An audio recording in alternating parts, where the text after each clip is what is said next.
যাই ঘটাবে কাণ্ড বাবাজি বুমেরাং হয়ে ফিরে আসবে। প্রচণ্ড আনন্দিত হচ্ছি জিদ্দার প্রমোশন দেখে, খুব ভালো লাগছে। এই ছবিটা তো অন্য ধরনের ছবি, এই ছবিটাকে প্রমোট করার জন্যে এই ধরনের প্রমোশনই দরকার ছিল। ঠিক যেমন আমরা বড় কোনো মলের সামনে প্রমোশন হতে দেখছি, ঠিক তেমনই আবার গ্রাউন্ড লেভেল প্রমোশনটা, মানে তোমরা ভাবতে পারছো দার্জিলিংয়ের স্টেশনে আমরা বুমেরাংয়ের টাইটেল ট্র্যাক বাজতে শুনতে পাচ্ছি। এটা হয়েছে এবং এটা প্রুভড। আমি তোমাদেরকে একটা ছবি দিচ্ছি স্ক্রিনে, তোমরা নিজেরা দেখে নাও। ওখানে দার্জিলিং স্টেশন তোমরা দেখতে পাবে এবং সেইখানে আমরা দেখতে পাচ্ছি জিদ্দার বুমেরাংয়ের টাইটেল ট্র্যাক চলছে। এটাকে বলে প্রমোশন। আজকে বিকেলবেলায় জিদ্দা বহরমপুরে গিয়েছিলেন, নিশ্চয়ই তোমরা জানো। তো সেখানে চূড়ান্ত ভিড় হয়েছিল, মানে ওপেন প্রোগ্রাম হলে জিদ্দাকে দেখতে আসার জন্যে প্রচুর ক্রেজ হয়। আমরা এতদিন ধরে এটাই বলার চেষ্টা করছিলাম যে জিদ্দা তুমি একটু মফস্বলগুলোকে টার্গেট করো। কলকাতা শহরে তো তুমি প্রমোশন করবেই, ওটা তো তোমার জায়গা, তুমি প্রমোশন করছো।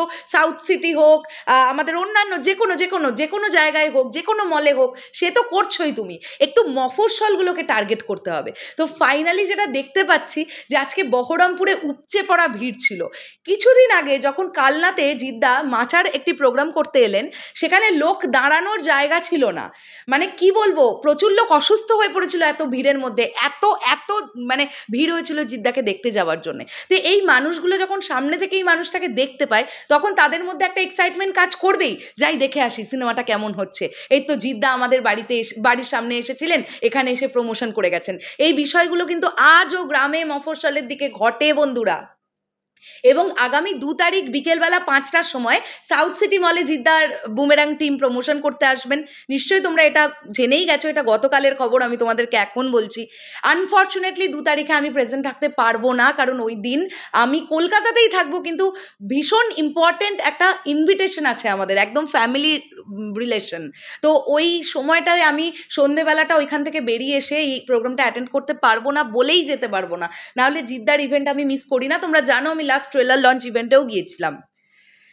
তো এই হচ্ছে বিষয়। তো এইভাবে যে কটা দিন বাকি আছে, এইভাবে প্রমোশনটা চলুক, একটু মফস্বলগুলোকে আরেকটু টার্গেট করা হোক, তো মারাত্মক কিছু হবে, এটুকুই বলতে চাই।